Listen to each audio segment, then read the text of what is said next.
Pues los invito, hermanos, a que nos dispongamos a vivir estos ejercicios espirituales como un momento de profundizar en el misterio de la pasión y del amor de Cristo. Los temas van a girar un poco en torno al triduo sagrado, el triduo santo, y justamente buscan introducirnos en el misterio del amor y del dolor. En ocasiones nos quedamos nada más como con el tema de cómo sufrió Cristo, terriblemente podemos decirlo, desde luego, pero ese dolor no se reduce al sufrimiento del cuerpo, que no obstante fue terrible, sino que además de eso, y justamente los temas tratan de introducirnos más en ese misterio de la pasión de Cristo que va más allá de las heridas del cuerpo, no obstante, ¿no? Y de este amor inmenso que Dios tiene, que tuvo para salvarnos y que sigue teniéndolo, ¿no? Entonces, ojalá que pues vayamos siguiendo la línea de los 3 días de meditación. En la parte de atrás están, el Padre prácticamente está regalando el libro. Digo pues porque vale 20 pesos, pero evidentemente un libro de esos no vale 20 pesos. Los invitamos a quien quiera adquirirlo, está allá atrás. Ese libro contiene, obviamente de manera más extensiva, los temas que vamos a meditar durante estos días. No hago mucha preámbulo de presentación. Al Padre Pablo ya lo conocemos, Juan Pablo Ledesma.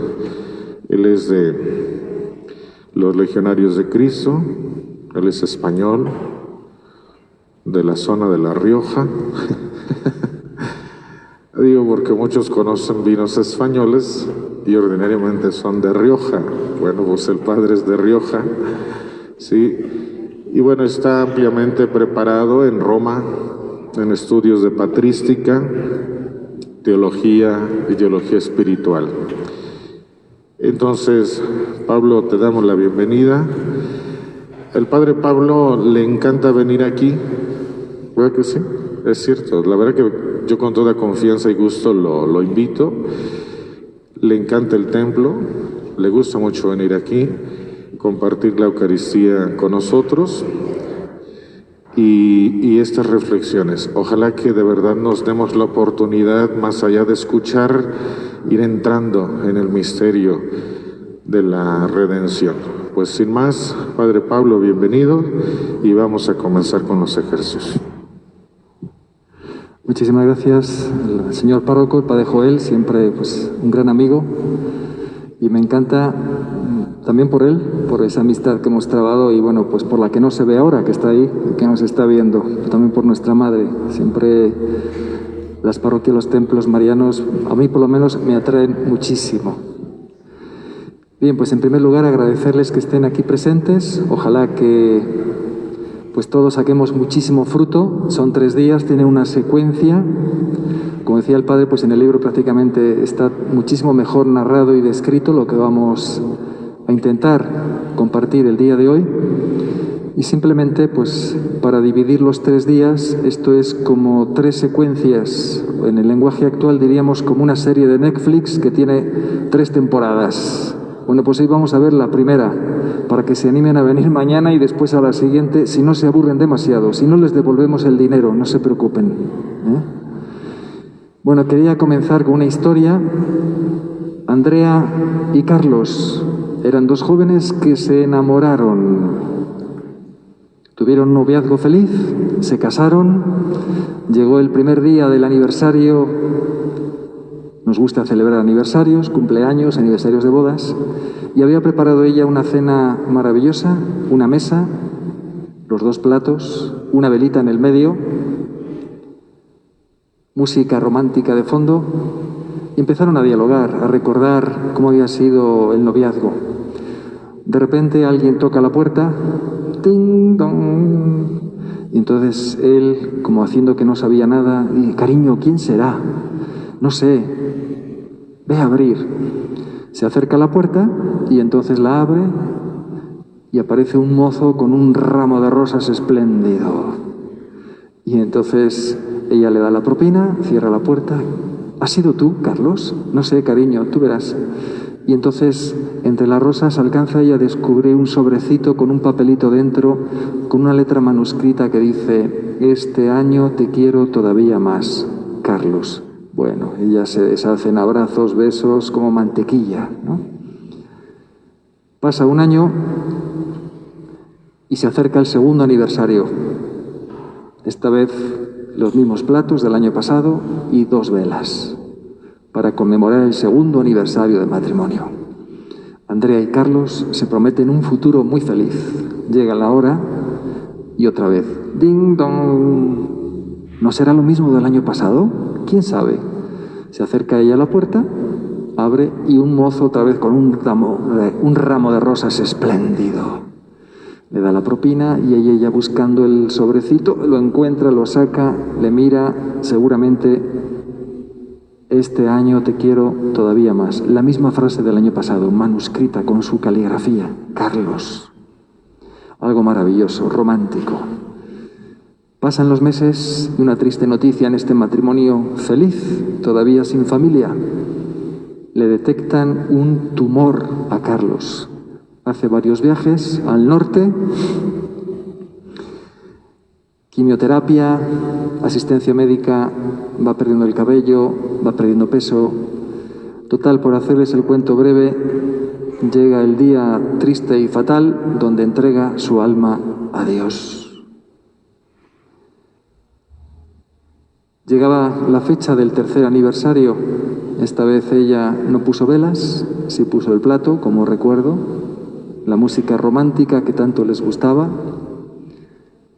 Y en un cierto momento de la noche llaman otra vez a la puerta. ¡Ding dong! Ella, sorprendida por curiosidad en ese mezclarse de tantas emociones que tienen las mujeres, se acerca a la puerta, abre y encuentra otra vez otro mozo con un ramo de rosas espléndido y el sobrecito entre las rosas y las espinas. Y ella esta vez no le da propina, piensa que es un insulto, que es una burla, toma las rosas, las tira contra el sofá, se tira por el suelo, llora, recuerda, vuelve a llorar, retoma el sobrecito, lo abre: este año te quiero todavía más, Carlos. En un momento de enojo, de contradicción, de conflicto interior, toma el teléfono, llama a la floristería y pregunta: oiga, ¿quién ha enviado este ramo de rosas? Dice: señora, pues como todos los años. Dice: pero usted no sabe. ¿Saber qué? Pues que Carlos ya se fue. Entonces, ¿pero no le dijo nada? ¿De qué? Él, antes de casarse, vino aquí y me pagó para que durante 60 años, es lo que él pensaba que iba a vivir, casado, que aguante, ¿verdad? Y me escribió 60 notitas manuscritas con la misma frase: este año te quiero todavía más, Carlos. Y me dijo que se la enviara donde estuvieran. Me dejó pagado por 60 años. Aquí las tiene. Bueno, esta mujer se deshizo en lágrimas y al día siguiente lo primero que hizo fue irse a la floristería y recuperar esos tesoros, esos recuerdos, esa memoria de Carlos manuscrita en una caligrafía hermosa que le iban a recordar por años y años un amor que, como cantaba nuestro cantante, quería que fuera amor eterno. Bueno, pues esta historia nos introduce en el tema de hoy, que me gustaría titular Amor hasta el extremo. Y es lo que va a suceder, que vamos a celebrar de un modo mucho más reducido y más sencillo este año por motivos de la pandemia. Es lo que sucede el Jueves Santo. Es el día del gran amor, del amor hasta el extremo. Vamos a intentar profundizar en lo que sucede en este día, porque si nos parece maravilloso, nos parece romántico, nos parece una historia de amor, una aventura de amor, lo que sucedió entre Andrea y Carlos se queda corto, porque si reflexionamos con realismo, ¿qué queda de Carlos? Queda ropa, quedan objetos, quedan recuerdos, quedan fotografías, quedarán facturas, quedarán estas notas manuscritas, pero nada más. Carlos ya no está. Y ahora podemos decir que un gran amor siempre tiene que estar presente, no se puede perder, la muerte no puede acabar con él. Por eso, lo que celebramos el Jueves Santo en ese triduo pascual, más que el dolor, como decía el Padre Joel, es un gran amor, un amor supremo, un amor que va por encima de cualquier barrera, que rompe todos los límites, un amor que es eterno. Por eso, el lavatorio de los pies, la institución de la Eucaristía, el mandamiento del amor, la institución del sacerdocio, el abrir el corazón Jesucristo en esa última cena y revelarnos los misterios que guarda desde toda la eternidad, donde nos llama amigos, donde nos promete el Espíritu Santo, donde nos dice que no nos va a dejar huérfanos. Esto es amor. San Juan, en una explosión de amor también, en una de sus cartas, dijo: Dios es, y se le ocurrió decir una palabra maravillosa que ha quedado inmortalizada por siempre. Dios es amor. Pero se quedó corto, porque a mí me parece mucho más maravillosa y más cercana a nosotros la experiencia de San Pablo. San Pablo no dijo Dios es amor, definió el amor y se atrevió a decir... Me han dado permiso, muy bien. Por ahora no tengo coronavirus, no se preocupen. Mañana no sé, pero hoy no. Y se atrevió a decir no solamente que Dios es amor, sino se atrevió a decir... Me amó y se entregó por mí. Y esa es la experiencia a la que les invito en este triduo sagrado, sobre todo el Jueves Santo, Viernes Santo, Sábado Santo. A no decir simplemente, Dios es grande, Dios es amor, sino, me amó. Lo personaliza, es amor, pero mío, para mí. Y además se entregó por mí. También San Pablo... En ese rapto de amor de la carta a los Corintios, cuando describe el amor como si fuera un arco iris, imagínense que a nosotros nos dejaran como tarea. Describe el amor. 5 líneas, 5 pinceladas. El amor es... Y podía haber dicho tranquilamente, el amor es bueno, el amor es hermoso, o lo que se nos ocurre a nosotros ahora mismo. Pues no, la primera cualidad por inspiración de Dios que le dio al amor es... El primer color que tiene el amor es paciente. El amor es paciente, porque la paciencia nos da la posibilidad de recomenzar cada vez, porque la paciencia es fiel, porque la paciencia es también perdón. La paciencia requiere tiempo y entonces nos hace ver cómo el amor no es nada más un punto, sino que es una línea que se mantiene, que se prolonga, que llega hasta el final. Un autor italiano, un poeta, Leopardi, escribía un verso maravilloso en italiano, es muy sencillo, es muy parecido al español, decía, tu non morrai mai. Así definía él el amor. Para él el amor es de poder decirle a la otra persona, tú no morirás jamás. ¿Por qué? Porque esa es la intuición, el amor tiene que ser eterno, no puede morir. Hasta el extremo. Hace tiempo conocí un caso real también. Una señora, joven, casada, un hijo. El hijo en un preescolar, en un momento de recreo, ingiere un alimento, no puede digerirlo, se le atora en la garganta, lo llevan a un hospital, un niñito de 1 año y medio, y muere. Imagínese la tragedia. Al mes vuelve a quedar embarazada y a los 5 meses de estar ella embarazada a su esposo le da un derrame cerebral. Me tocó ir al hospital, el señor joven también, ya estaba prácticamente en muerte cerebral, le estaban convenciendo a la señora de donar los órganos y entramos en esa sala, él entubado completamente, sin reaccionar, y a ella le toma de la mano, yo estoy enfrente de ella, él en medio, y le dice estas palabras que se me han quedado grabadas en mi corazón y yo creo que habría que esculpirlas en el bronce. Haciendo un acto de reconocimiento, estrujándole la mano, le dice: me has cumplido. Claro, yo me quedé sorprendido ante esas palabras y casi con mi mirada le interrogué y ella entendió perfectamente por qué te ha cumplido. No se lo dije, obviamente, porque uno tiene un cierto pudor ante el dolor y no hay que provocar demasiado. Son heridas muy profundas. Ella entendió perfectamente y lo explicó en ese momento, todavía apretándole más la mano. Y le dijo: me has cumplido, porque el día que nos casamos me prometiste amor hasta el final, y hoy es tu final. Eso es amor, hasta el extremo. Ese es el amor de Dios, hasta el extremo. Bien, pues quisiera compartir 3 reflexiones. La primera, para profundizar en el sentido del Jueves Santo, el día de la Eucaristía por excelencia, el día del amor. Y de nuevo, la Semana Santa tiene que ser para nosotros, sí, una primera mirada, como decía el Padre, al dolor. Y es verdad, del dolor saltamos enseguida al amor, un amor eterno.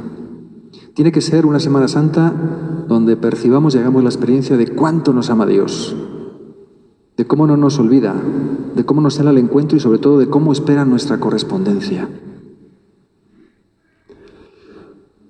La Pascua.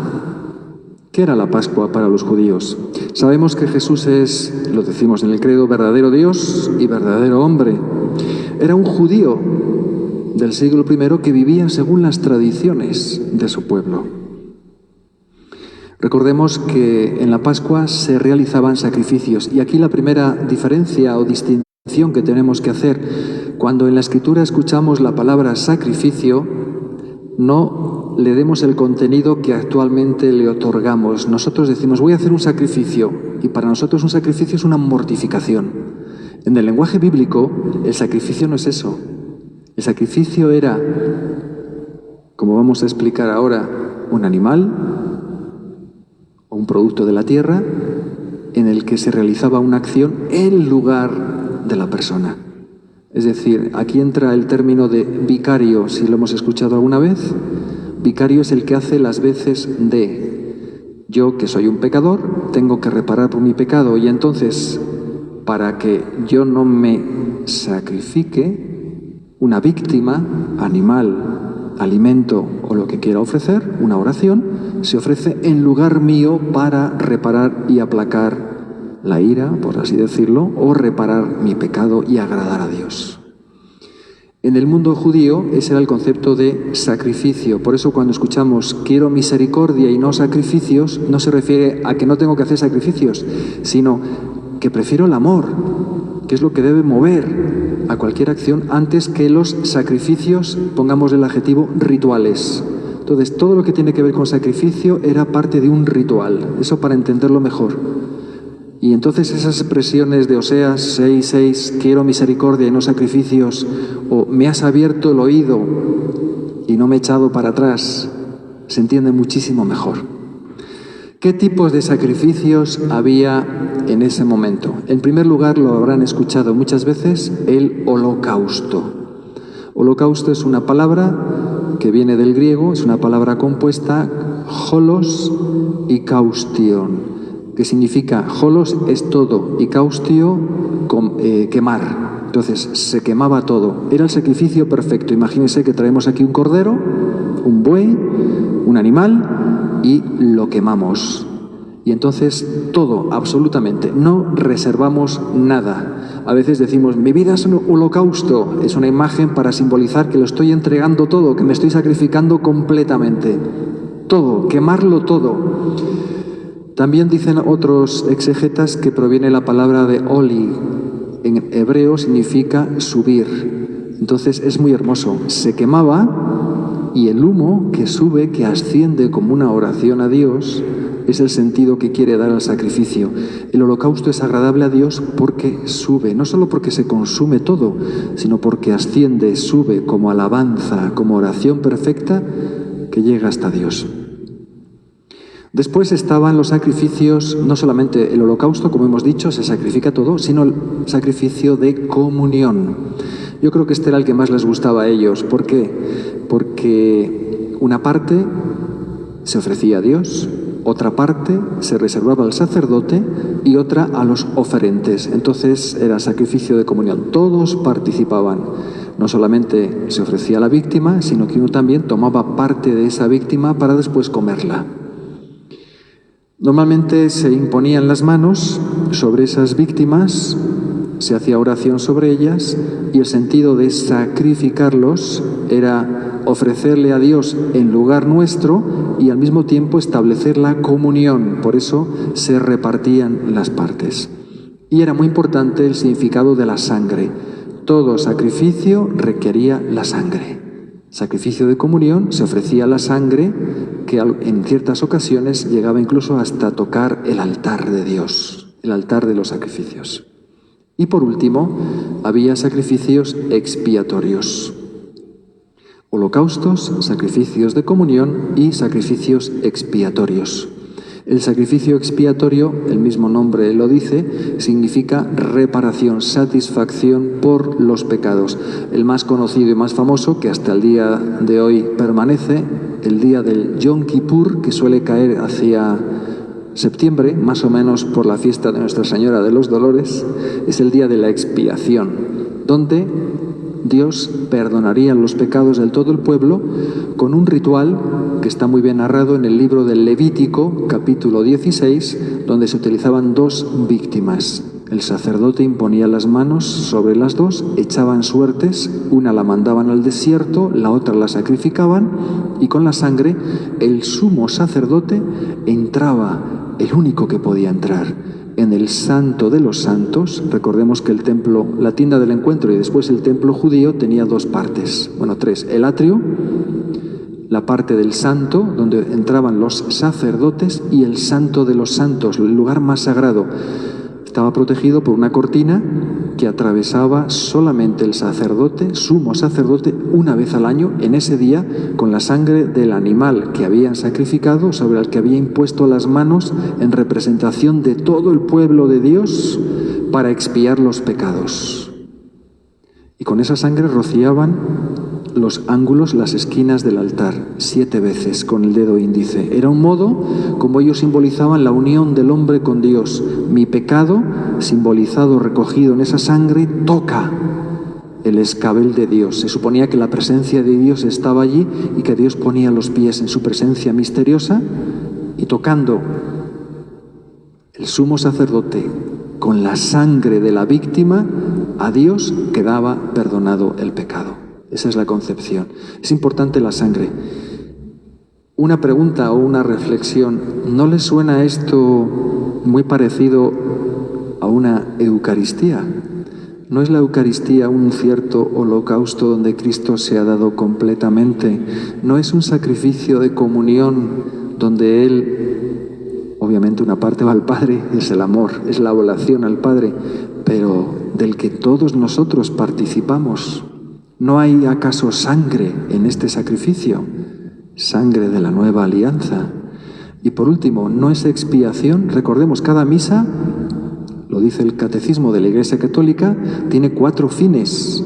Cada vez que se celebra la Eucaristía, estoy alabando a Dios, le estoy dando gracias, estoy pidiendo y estoy también reparando, expiando por mis pecados o los pecados ajenos.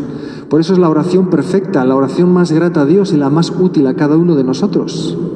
Por eso una misa es lo más valioso que puede haber, el mayor sacrificio, la mejor oración. Bien, ya hemos visto muy sintéticamente lo que son los sacrificios. La misa es sacrificio, la Eucaristía es sacrificio. Vamos a hablar un poquito de la Pascua. Para nosotros la palabra Pascua ya ha entrado dentro de nuestro léxico católico. Estamos en Pascua, Semana Santa, Pascua, periodo pascual, vacaciones de Pascua. Pero ¿qué sentido, qué origen tiene la Pascua?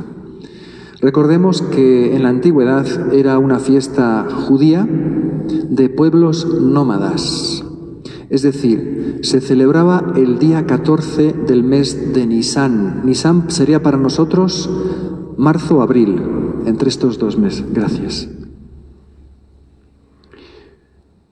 ¿Y cuál era el sentido que tenía? Como eran pueblos nómadas, es decir, trashumantes, llevaban el rebaño de un lugar a otro buscando mejores pastos, se ofrecía este sacrificio en la Pascua para pedirle a Dios la fecundidad del rebaño y también para que el ángel o el demonio exterminador no penetrara en el rebaño y les causara males. Es decir, una especie de celebración para quitar maleficios y al mismo tiempo el aspecto positivo, provocar o promover o lograr la fecundidad del rebaño. Y de nuevo, la sangre. Aquí también es importante. ¿Qué hacían? Sacrificaban el cordero y con la sangre rociaban los palos de las tiendas. Los padres de la Iglesia, San Juan Crisóstomo en concreto, han encontrado un simbolismo maravilloso. Nosotros cuando comulgamos, ¿qué comemos? El cordero. ¿Y la sangre? Comulgamos del cuerpo y la sangre, sobre todo los sacerdotes. La sangre está rociando los palos, las puertas, nuestros labios. Es un simbolismo maravilloso. Pensemos eso, es el sacrificio pascual. Cada misa es eso también. Este es el origen de los pueblos nómadas. Después del Éxodo, 1250 aproximadamente antes de Cristo, la Pascua se considera, se le da un giro a esta visión y ya la ven más que como la petición de fecundidad o el que les libre de ese ángel o demonio exterminador, la ven como el paso de la esclavitud de Egipto a la libertad. O el paso de Dios después de esas 10 plagas, la última, recordemos, con la que acaba el primogénito, de la muerte a la vida. Y de nuevo, la sangre. Esta vez ya no utilizaron la sangre para rociar los palos de las tiendas porque eran residentes en Egipto. Ahora rociaron las puertas, los dinteles. A esta celebración se le une también la celebración de los panes ácimos. ¿Por qué panes ácimos? Ácimos significa sin levadura. Recordemos, después de la 10ª plaga, logran la autorización para irse ya de Egipto, toman los animales, incluso los enseres, joyas, y llevan panes sin fermentar. Ese es el sentido. El pan ácimo les hace recordar que tuvieron que salir deprisa, que no pudieron detenerse para cocinar el pan. Entonces es un recuerdo, un memorial maravilloso de ese paso de Dios en su vida, de ese paso de la esclavitud a la libertad. Es el paso de Dios y es también el paso del hombre. Después, en tiempos ya de Jesucristo, celebraban este sacrificio pascual con un ritual que Jesucristo probablemente repitió y utilizó. Nos situamos en este primer mes del año, el mes de Nisán, como hemos dicho. El día 10, cada familia tomaba un cordero, dependiendo de los miembros de su familia, si lograban poder acabarlo entre ellos, si no invitaban a otros. El caso es que no podía quedar nada del cordero asado. Lo preparaban, lo adquirían el 10 para sacrificarlo el 14. Y entonces ya la palabra Pascua tiene otro significado. En hebreo es pasaj, que significa danzar.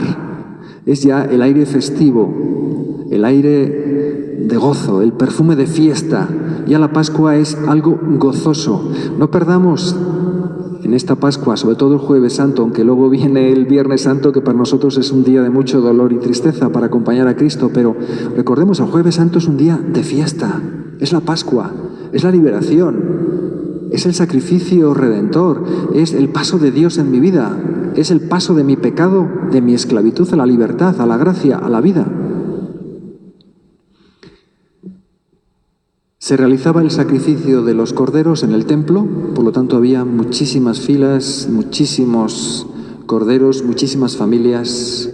Algunos autores han dicho que 200.000, incluso alguno llegaba a 1.000.000, bueno, quién sabe realmente, ¿no? Pero recordemos, para los judíos el sacrificio era en el templo, y el templo solo era el templo de Jerusalén. Entonces se tenía que celebrar la Pascua en Jerusalén. Ese templo, que fue construido en 46, 47 años, fue destruido en el año 70. Cuando Tito llegó a Judea, arrasó en 3 meses con la ciudad de Jerusalén, destruyó el templo, la ciudad, y después se volvió a Roma.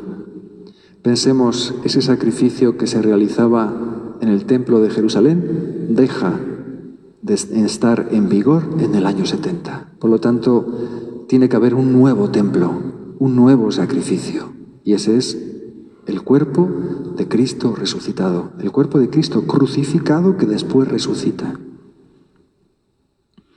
Y por eso le llamaban los judíos a esta celebración la Hagadá, que significa la memoria narrativa. Y esto es muy interesante y esto es muy hermoso y es otra de las dimensiones de la misa. Cuando los judíos celebran el ritual de la Pascua, de la cena pascual para ellos, no pensemos que es una simple reunión familiar festiva donde hay mucha alegría y se recuerda lo que sucedió en el pasado.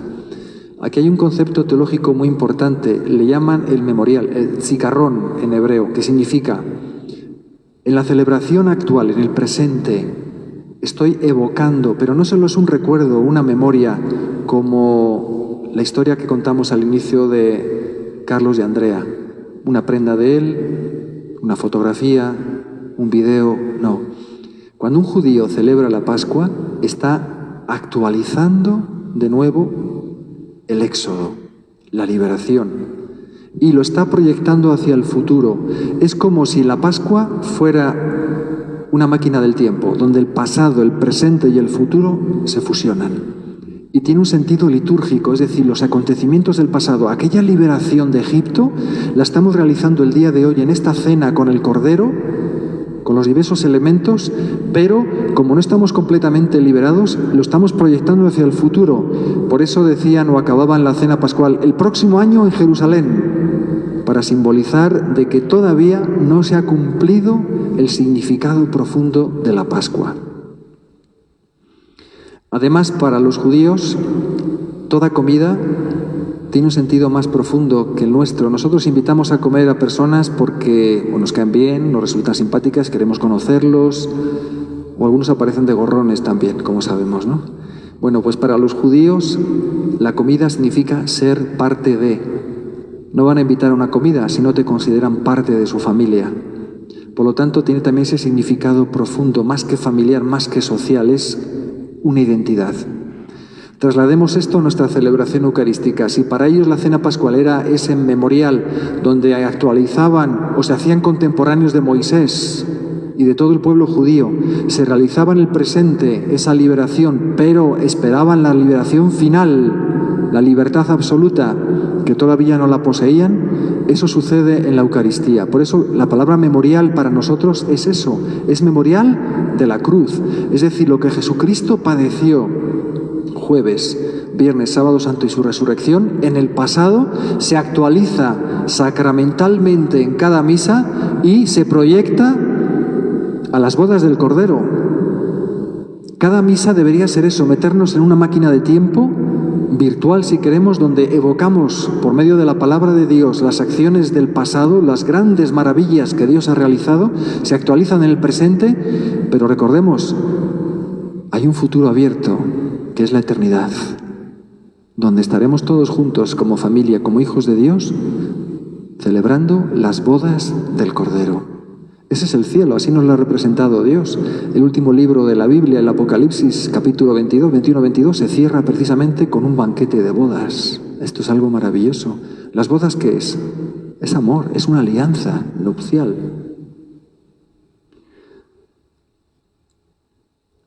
¿Cómo instituye Jesucristo la Eucaristía? Hemos visto lo que son los sacrificios, lo que es la Pascua, el ritual judío. La cena pascual se articulaba en 4 momentos. Me hizo gracia el padre Joel al inicio cuando habló de que pues, su servidor nació en La Rioja. Es una zona muy famosa por el vino y por los borrachos también, ¿no?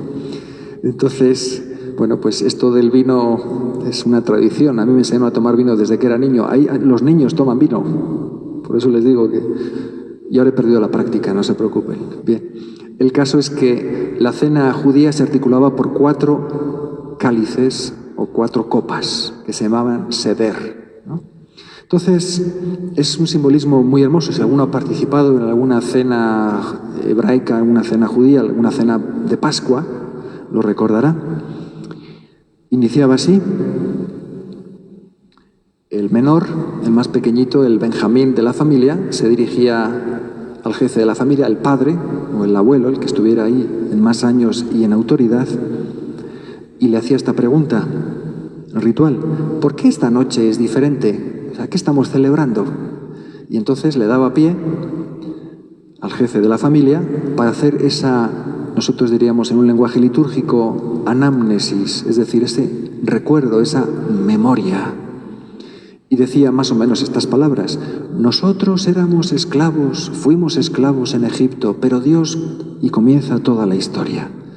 ¿Qué es lo interesante de esto? De nuevo, que los que están celebrando esa Pascua, esa cena, nos hacemos contemporáneos de Moisés. Podía comenzar el relato respondiendo a la pregunta: ¿por qué esta noche es diferente?, le dice el niño, el Benjamín. Y podía haber respondido o responder el padre de la familia: esta noche es diferente porque nuestros antepasados, o porque Moisés. Y fíjense la respuesta: nosotros éramos esclavos. Está rompiendo el tiempo, se está introduciendo en el pasado, evocándolo, haciendo un memorial y actualizándolo en el presente, como nuestra misa. Nosotros estábamos hace unos instantes al pie de la cruz, si se dieron cuenta, y en el sepulcro, y recibimos a Cristo resucitado, luminoso, en un estallido de luz y de amor. Es liturgia. Y entonces viene el primer vaso, la primera copa o primer seder, primer cáliz. Es el cáliz que llaman de la verajá, de la bendición. Se bendice a Dios, se toma un poquito de ese vino. Y acto seguido explica cada uno de los alimentos. Pues este panácimo nos recuerda la esclavitud, cuando después de la 10ª plaga, cuando murieron los primogénitos, fuimos echados fuera y pudimos ir al desierto para caminar durante 40 años. Nos llevamos los panes ácimos sin levadura, y ese fue nuestro pan y nuestro alimento. Y va recorriendo la historia. Y explica las lechugas amargas para recordarnos del dolor, del sufrimiento que vivíamos en la esclavitud de Egipto. Y así va explicando cada uno de los alimentos y se canta la primera parte del Halel. De ahí viene Aleluya, Aleluya, son los salmos de la subida, los últimos, del 112 en adelante. Aquí cantan nada más el 112 y el 113. Y toman la segunda copa, el segundo seder. ¿Ven? Se está articulando la cena conforme van pasando las copas. Y aquí viene lo maravilloso, porque Jesucristo, que conocía perfectamente el ritual, que lo había celebrado en tantas Pascuas anteriormente, aquí va a hacer algo distinto, nuevo. Entre el segundo seder, segundo cáliz, y el tercero, que era cuando el padre de la familia tomaba el pan ácimo, lo bendecía, le agradecía a Dios por este fruto de la tierra, ¿qué hace Jesucristo? Lo rompe, lo distribuye a sus apóstoles y se inventa unas palabras maravillosas que hasta el día de hoy repetimos los sacerdotes. Eso no estaba en el ritual judío. Imagínense el asombro de esos apóstoles cuando, rompiendo el pan y distribuyéndolo, escuchan estas palabras que han cambiado la historia de la humanidad. Esto es mi cuerpo.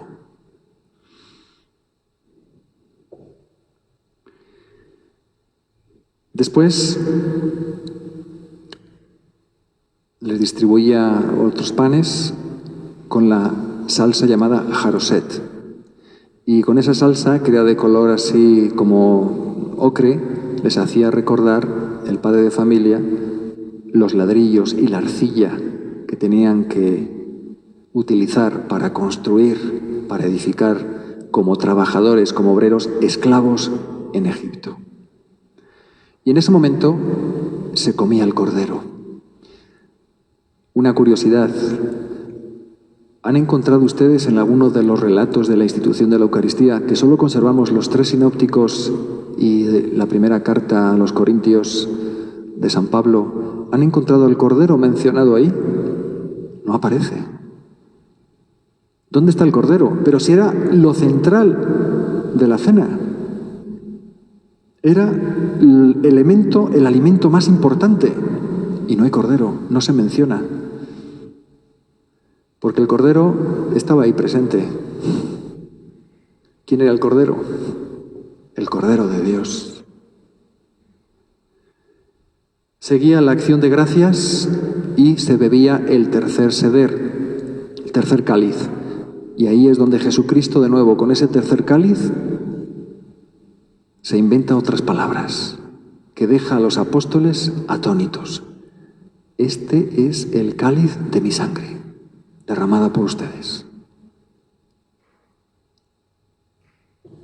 Algo maravilloso, algo que los dejó aturdidos. Y se canta la siguiente parte del Jalel, el Salmo 113 a 117. Y después se continuaba la cena, que culminaría con un cuarto cáliz o cuarto seder. Probablemente la cena de Jesús se interrumpió en ese tercer seder, porque no aparece la mención del cuarto, y aquí los estudiosos de la Biblia y los exegetas tienen varias teorías. Para completar la cena hacía falta beber el cuarto seder, el cuarto cáliz, y recordemos, la cena tenía que acabar antes de medianoche. Por lo tanto, ¿dónde está el cuarto cáliz? Algunos exegetas dicen, el cuarto cáliz es cuando Cristo en la cruz dice, tengo sed, y entonces los soldados le ofrecen esa esponja mezclada en vinagre, vino. La probó, pero no la tomó. Entonces ya completaría, por así decirlo, el ritual. Y otros dicen que el cuarto cáliz es el de la vida eterna. Cuando Jesucristo hizo esa promesa, ya no beberé del fruto de la vid hasta que lo beba en el reino de mi Padre. Entonces, esto es muy hermoso.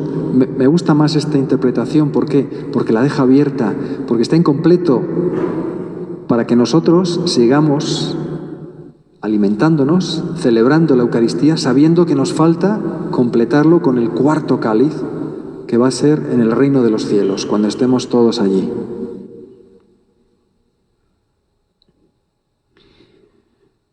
Bien, un tercer momento. Jesucristo había introducido esta cena pascual con estas frases, y por eso me hace pensar que todo este ritual tiene dentro de sí o contiene un misterio, pero un misterio de amor. Aquí es todo amor, porque las primeras palabras de Jesús son: ardientemente he deseado celebrar esta Pascua con ustedes, en Lucas 22:15. Esto es hermoso, ¿no? Ardientemente he tenido un deseo, quiero cenar esta cena, quiero hacer algo especial. La novedad de esta cena pues es la entrega de su cuerpo y de su sangre. Recordemos que para los judíos es como decir nosotros, te entrego mi cuerpo y alma. Pues cuerpo y sangre es el sinónimo, porque para ellos el nefesh, la sangre, es la sede de la vida, es el alma. Entonces, entregar el cuerpo y entregar la sangre es sinónimo de nuestro léxico actual: te entrego mi cuerpo, te entrego mi alma, es decir, todo, la totalidad de la persona. Juan ve en la cruz, en ese 14 del Nisan, la inmolación del Cordero Pascual. Recordemos que 1800 años atrás, en el monte Moria, que algunos dicen que sería la actual explanada del templo, Abraham iba a sacrificar a su hijo Isaac, y Dios perdonó a Isaac. En este otro monte, en el Calvario, Dios no perdona a su Hijo, sino que lo sacrifica. 13 siglos atrás, 1250, Moisés había hecho un pacto de sangre. Había pactado la alianza en el Éxodo, capítulo 24, por medio de la sangre. Y aquí encontramos otro pacto, una nueva alianza, ya no con sangre de animales, sino con la sangre del primogénito de Dios, de Jesucristo. Y en esta cena, pues Jesús celebró el ritual sin cordero, porque el cordero era él mismo. Y lo hermoso es esto, que nos ha pedido hacerlo en memoria suya, actualizando en el presente el pasado y proyectándolo al futuro. Ya sabemos quién es la esposa del Cordero, la Iglesia. Cada misa es unión a la liturgia celestial. Anticipamos el banquete de las bodas del Cordero. Y esto es muy hermoso, porque entonces vemos la pasión que sucedió en el pasado, la resurrección que se actualiza en el presente y el cumplimiento final, el banquete escatológico, el banquete del reino de los cielos en el Apocalipsis, como si juntáramos de nuevo los tres tiempos, pasado, presente, futuro, en un momento, en una acción. Por eso, la resurrección del sábado santo, domingo de resurrección, es el coronamiento del sacrificio de Cristo. ¿Por qué? Porque ahí sabemos que el Padre ha aceptado el sacrificio. Este es el Cordero de Dios que quita el pecado del mundo. Y de nuevo, en cada misa encontramos al Cordero, Cordero de Dios que quita el pecado del mundo, decimos los sacerdotes antes de repartir la comunión. Encontramos el pan ácimo y la sangre. La primera sangre que fue derramada fue la de Abel, y esa sangre sigue implorando, sigue gritando venganza. Esa sangre pedía la muerte. La sangre de Cristo, por el contrario, pide vida eterna, nos da la vida eterna. Por eso, ya casi vamos a acabar, el Jueves Santo y todo el Tríodo Pascual es un momento especial para participar, morir, si se podría decir así, padecer, resucitar con Cristo. No dejemos que sea Él de nuevo como el gran protagonista, sino que también nosotros tenemos nuestra parte. Podemos, por esta gracia que nos dan los sacramentos, por la gracia que nos da la fe, la contemplación, hacernos contemporáneos, como decía Juan Pablo II, consanguíneos de Dios. Esto parece casi una blasfemia, pero es así. Somos contemporáneos. Si lo son los judíos del Éxodo, ¿cómo no lo vamos a ser nosotros de la pasión y de la muerte de Cristo y de su resurrección? Bien, pues concluimos con una frase muy hermosa de Santa Catalina de Siena.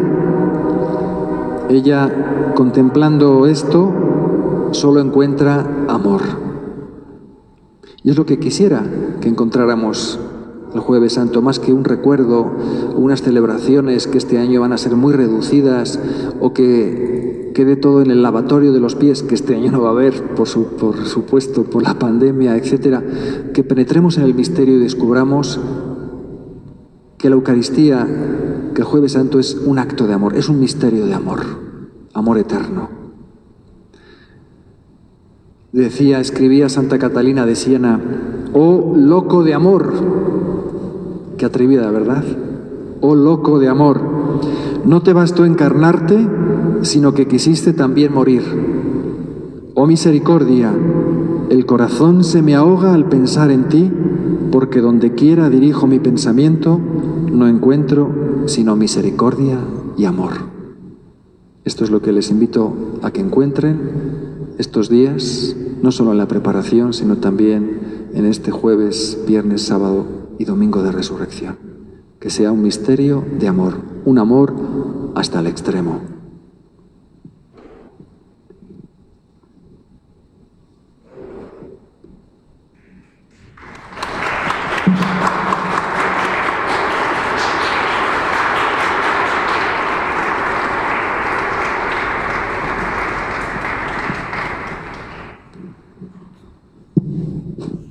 Espero que vayamos entendiendo un poquito la pedagogía, espero, que está llevando el Padre Pablo.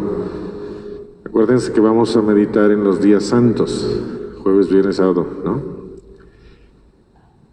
Pero para entender más el sacrificio de Cristo, hay que entenderlo primero en la historia y su contexto cultural e histórico, ¿no?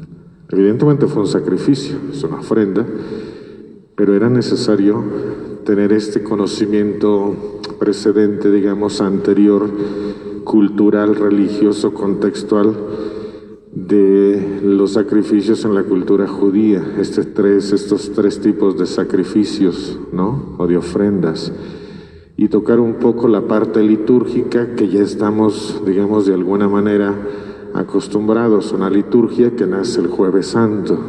Interesante la figura de la cuarta copa, que no aparece, ¿no? Pero finalmente creo que son como temas que ya más o menos conocemos, ¿no? Es necesario tener esta visión global y le vamos a entrar más. Esto es lo interesante de los ejercicios espirituales. Vamos a entrar más. Como si quisiéramos tocar el corazón del sacrificio de Cristo. Ojalá que no se pierdan de toda esta charla de hoy y mañana nos demos la oportunidad de entrar más y más. No solamente para entender y contemplar, sino para experimentar y agradecer, o para experimentar y disfrutar. Porque a veces podemos caer el riesgo de penetrar en el misterio del dolor de Cristo y agotarlo con sacrificios, privaciones y golpes de pecho, que no está tan mal.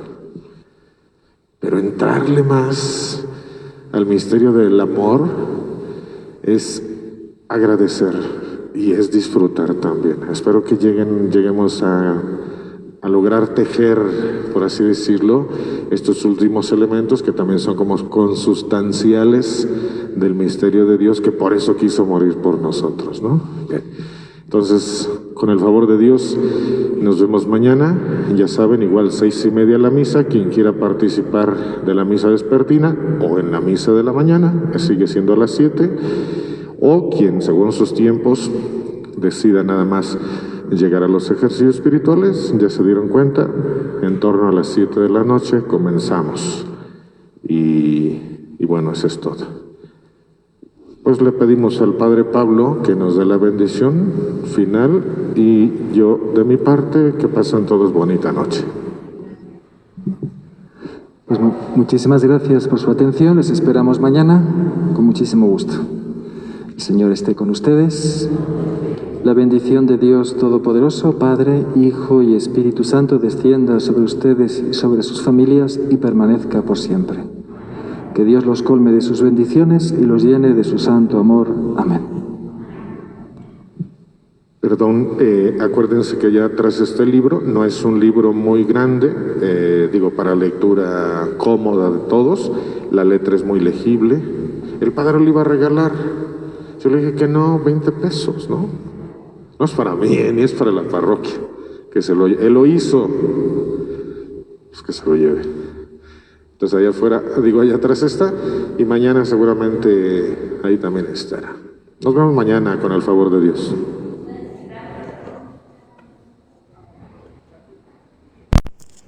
Muchas gracias, hermanos, por haber seguido la transmisión de estos ejercicios espirituales aquí en el templo de la parroquia de la Purísima Concepción. Que tengan ustedes una noche llena de mucha armonía.